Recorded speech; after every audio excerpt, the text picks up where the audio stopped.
네.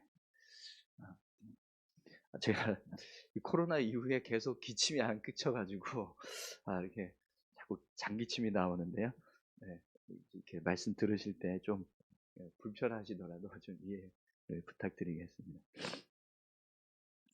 저희가 성경 말씀을 읽다 보면 어, 이렇게 좀 이해가 안 될 때가 있습니다. 좀, 왜 이런 상황이 벌어질까? 왜 이렇게까지 해야 되지? 이런 상황들이 벌어지는 그런 성경의 말씀들이 가끔 이제 우리가 성경을 통해서 보게 돼요. 오늘 본문 말씀도 그렇습니다. 모세가 이스라엘 백성들을 향해서 징계를 행하는데 오늘 이 징계를 통해서 3천 명이라고 하는 사람이 죽임을 당합니다. 그래서 우리가 이 본문 말씀을 읽을 때마다 저 3천 명 어떻게 할까? 아무리 이스라엘 백성들이 큰 죄를 짓고 또 하나님 앞에 범죄를 했다고는 하지만 이렇게까지 많은 사람들이 죽임을 당해야 할까? 이런 생각이 들기도 합니다. 또 우리가 이 본문의 말씀을 같이 함께 계속해서 보고 있지만 앞부분에서 모세가 이스라엘 백성들을 심판하지 말아달라고 하나님께 간절하게 기도했던, 간구했던 그런 모습도 있기 때문에 모세가 조금 더 관용을 베풀었으면 어땠을까? 그런 생각도 들게 해요. 그런데 오늘 본문 말씀을 자세히 살펴보면 왜 모세가 이렇게까지 강력한 징계를 행했는지 그 이유를 알게 되는 내용이 나옵니다. 모세의 징계가 너무 과한 것처럼 보여지지만 그렇지 않다라는 거예요. 충분히 이렇게 해야만 하는 이유가 있었다라는 거예요. 그래서 오늘 본문을 통해서 왜 모세가 이런 강력한 징계를 행했는가, 우리가 그 이유를 같이 함께 좀 살펴보도록 하겠습니다. 우선 여러분 25절 말씀을 한번 보시겠어요? 모세가 본즉 백성이 방자하니 이는 아론이 그들을 방자하게 하여 원수에게 조롱거리가 되게 하였습니다. 아멘. 모세가 이스라엘 백성들이 우상 숭배하는 모습을 방자하다라고 하는 표현을 쓰고 있습니다. 근데 이 본문에 나오는 방자하다라고 하는 이 표현은요, 이 파루아라고 하는 단어를 쓰고 있는데, 이 파루아라고 하는 단어의 뜻이 뭐냐면, 풀다, 해방하다, 면제하다, 고삐를 풀다, 벌거벗다, 이런 뜻을 가집니다. 그러니까 지금 이스라엘 백성들이 금송아지를 섬기고 있던 이 우상 숭배의 모습이요, 그냥 단지 어떤 우상에게 절하고 숭배하는 종교적인 모습만 있었던 것이 아니라는 것을 알 수 있습니다. 이스라엘 백성들이 하나님 앞에서 우상 숭배를 하는데 그 모습이요, 마치 하나님 앞에서 고삐를 풀어놓는 거죠. 완전히 자기들 멋대로 자신들이 행하고자 하는 그런 모든 것을 다 행하고 있었다라는 것을 보여주는 거죠. 여러분 혹시 십계라는 영화를 보신 적 있으세요? 거기에 보면 이 금송아지 사건을 이렇게 각색해서 이렇게 나오거든요, 장면이. 근데 그 영화의 내용을 보면 이 이스라엘 백성들이 아주 문란한, 아주 성적으로 타락해진 모습을 이렇게 비춰줘요. 지금 이 이스라엘 백성들의 모습이요, 하나님 앞에서 고삐가 풀려 있어요. 고삐가 풀려 있는 그 모습, 여러분, 우리가 이 고삐 풀렸다라고 하는 모습을 표현할 때 어떤 모습을 보면서 이렇게 말하죠? 이 아주 뭔가 크게 잘못되었다라고 하는 그런 상황들을 볼 때 우리가 이 고삐 풀렸다 이런 말들을 하잖아요. 하나님 앞에서 인간이 고삐가 풀리면 어떻게 될까요? 온갖 죄 가운데 빠지게 되는 아주 타락한 육신의 정욕과 어떤 온갖 육신의 쾌락을 행하는 그런 음란한 죄의 모습이 지금 이스라엘 백성들 앞에서 보여주고 있었다라는 거예요.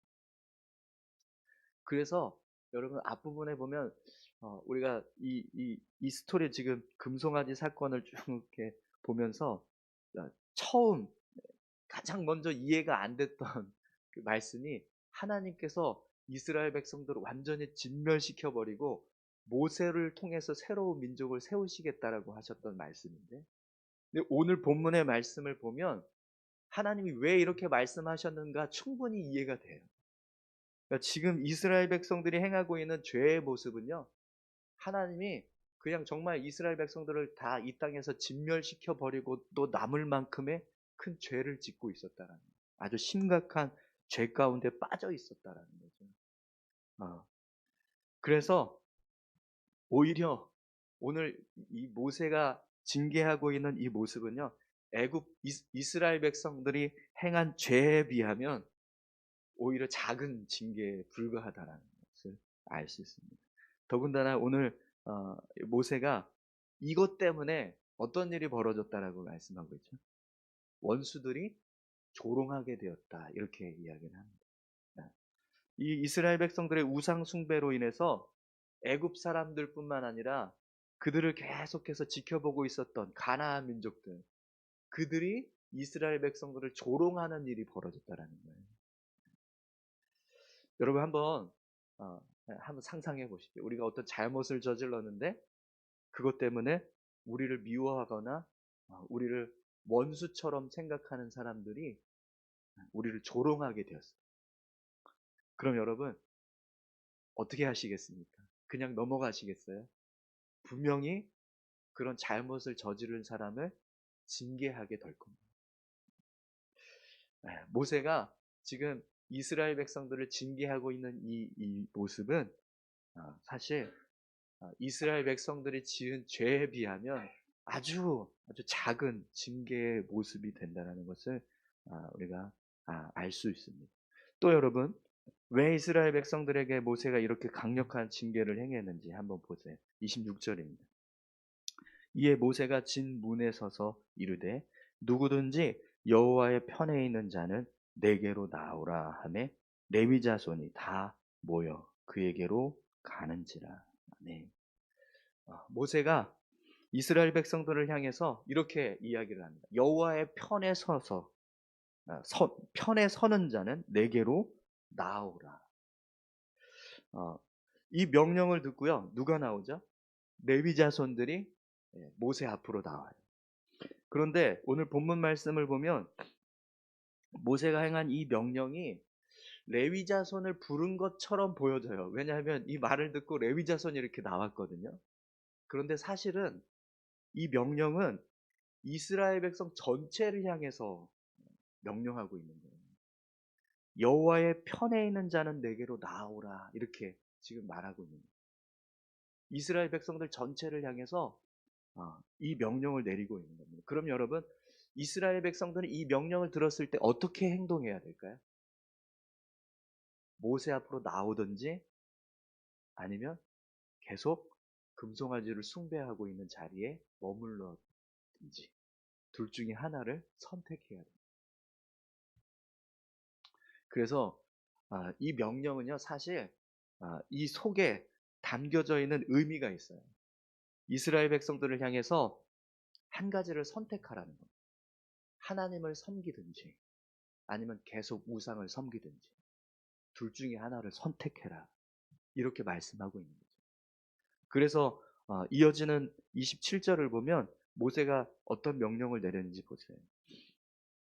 모세가 그들에게 이르되 이스라엘의 하나님 여호와께서 이렇게 말씀하시기를 너희는 각각 허리에 칼을 차고 진 이문에서 저 문까지 왕래하며 각 사람이 그 형제를, 각 사람이 자기의 친구를, 각 사람이 자기의 이웃을 죽이라 하셨느니라.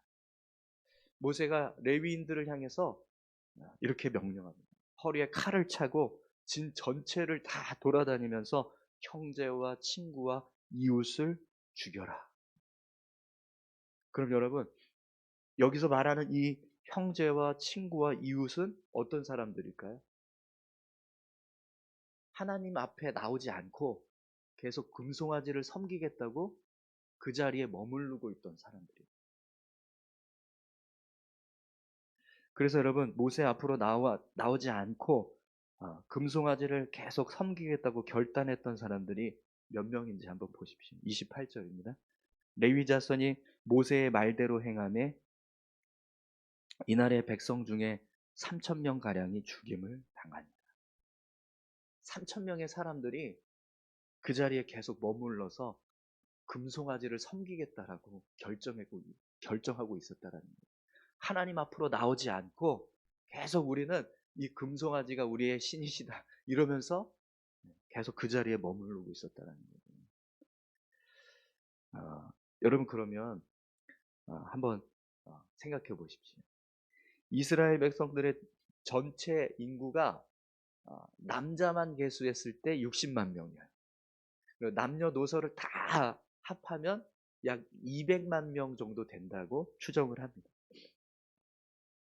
그러면 이스라엘 백성 이 200만 명의 사람들이 몇 명의 사람들 때문에 금송아지 우상에 빠지게 된 거죠? 3천 명 때문에. 3천. 이 3천 명들은 아주 강력하게 우리가 저 금송아지를 섬겨야 한다라고 주동했던 주동자들의 모습인 겁니다. 그럼 여러분, 이스라엘 백성 전체가 하나님 앞에서 진멸을 당하는 것이 나을까요? 아니면 3천 명의 우상 숭배자들이 진멸을 당하는 것이 더 나을까요? 당연히 3천 명의 우상 숭배자들이 진멸을 당하는 것이 이스라엘 백성 전체가 하나님 앞에서 심판을 받는 것보다 훨씬 더 나은 일인 거예요.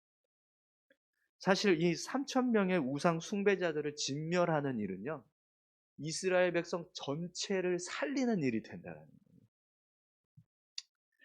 거예요. 그래서 여러분 오늘 모세가 레위인들이 이 3천 명을 다 처단하고 돌아오니까 뭐라고 말하는지 보십시오. 29절입니다.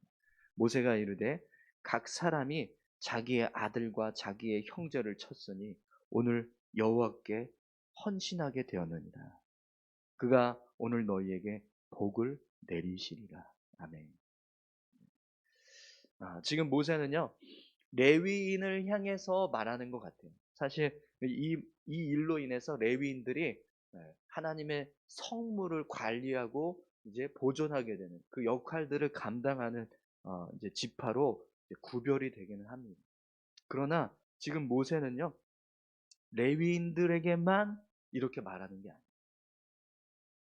이스라엘 백성 전체를 향해서 말하고 있는 거예요. 자기의 아들과 자기의 형제를 쳤으니 오늘 여호와께 헌신하게 되었다.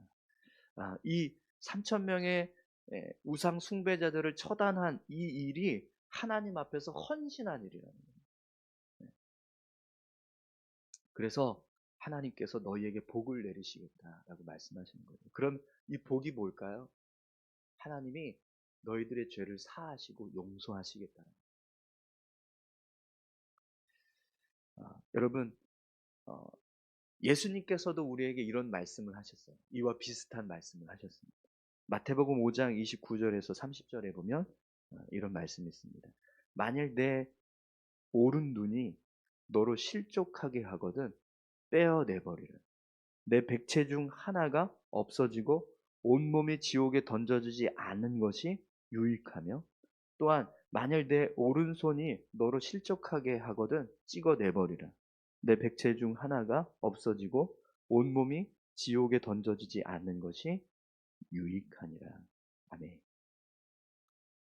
우리가 죄를 그냥 내버려 두면 어떤 일이 벌어지냐면 결국에는요, 지옥에 던져지게 된다. 이스라엘 백성들이 이 3천 명을 그냥 내버려 두면 어떤 일이 벌어지냐면 하나님이 이스라엘 전체를 완전히 이 땅에서 진멸시키는 일이 벌어지게 된다. 그렇기 때문에 찍어내어 버려야 한다. 그러지 않으면 지옥에 던져지는 일이 일어나게 된다는 거죠. 그런데 여러분, 눈을 빼는 일이 쉽습니까? 오른손을 잘라내는 게 쉬운 일인가요? 쉬운 일이 아니에요. 엄청난 고통과 또 두려움이 결단해야 돼요. 내 눈을 잃어버려도 내가 괜찮을까? 내 오른손을 잘라내도 괜찮을까? 이런 결단이 필요한 일입니다.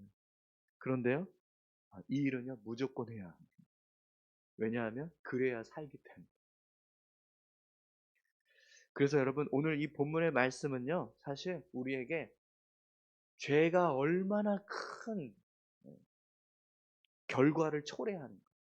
우리가 삶을 살아갈 때 이 죄가 얼마나 우리에게 무서운 것인가를 지금 분명하게 보여주는 거예요. 여러분, 죄는요, 그냥 두면 우리를 죽게 합니다. 그래서 여러분, 하나님이 우리를 살리시기 위해서 어떻게 하셨어요? 하나님의 아들 되시는 예수님을 십자가에 못 박게 하셨어요. 그만큼의 생명값이 없으면 우리의 죄를 사할 수 있는 은혜가 없기 때문에. 사랑하는 성도 여러분, 오늘 저와 여러분들이 예수님으로 인해서 우리의 죄가 다 거두어진 줄 믿습니다. 그 은혜가 얼마나 큰지. 사실은 우리가 진짜 지옥에 던져져야 하는데 그런 큰 죄를 하나님께서 다 사하시고 용서하시기 위해서 예수님을 십자가에 못 박으셨어요. 여러분, 그러면 우리가 어떻게 살아야 할까요? 그 주님을 붙잡고 또 믿음의 삶을 살아가야 할 줄로 믿습니다. 또한 여러분, 우리가 삶을 살아갈 때 죄에 대해서 두려워하는 마음이 필요합니다. 죄를 멀리하고 또 죄를 짓지 않기 위해서 힘쓰는 모습이 필요하다. 우리가 삶을 살아가다 보면 예수 믿었음에도 불구하고요, 여전히 우리 안에는 인간적인 육신의 어떤 모습이 있습니다. 성욕, 육체의 정욕, 욕망, 하나님이 아닌 다른 것을 섬기고자 하는 마음들, 이런 인간적인 모습들이 있습니다. 성령이 이끄시는 마음이 아니라 육신이 이끄는 마음이 있다는 거예요. 그런 육신이 이끄는 마음들을 우리가 제거하고 또 그것을 멀리하고 성령의 인도하심을 따라서 삶을 살아갈 수 있는 믿음의 삶을 우리가 살아가야 한다는 거예요. 오늘 저와 여러분들이 그런 믿음의 삶을 온전히 살아낼 수 있기를 소망합니다. 우리 같이 함께 이 시간 기도하실까요? 네. 함께 기도하실 때 하나님, 죄가 얼마나 무서운 결과를 초래하는지 우리가 본문 말씀을 통해서 다시 한번 깨닫게 됩니다. 우리가 삶을 살아갈 때 하나님, 이 죄를 멀리하고 또 죄를 짓지 않기 위해서 정말 더 힘쓰는 그런 삶을 살아가게 도와주십시오. 혹시라도 우리가 하나님 앞에 어떤 범죄한 일이 있다라고 했을 때 정말 하나님 앞에 겸손히 낮아져서 하나님께 용서를 구하고 회개하면서 우리의 삶의 죄를 제거해 나가는 그런 귀한 삶을 살아가게 도와주십시오. 예수님 붙잡고 우리가 더 주님 의지해서 우리의 죄를 사하신 그 주님의 보혈을 붙잡고 살아갈 수 있는 우리 모두가 되게 해달라고 다 같이 함께 기도하겠습니다. 하나님 아버지, 감사합니다. 하나님, 오늘 이스라엘 백성들이 하나님 앞에 징계를 받는 모습을 우리가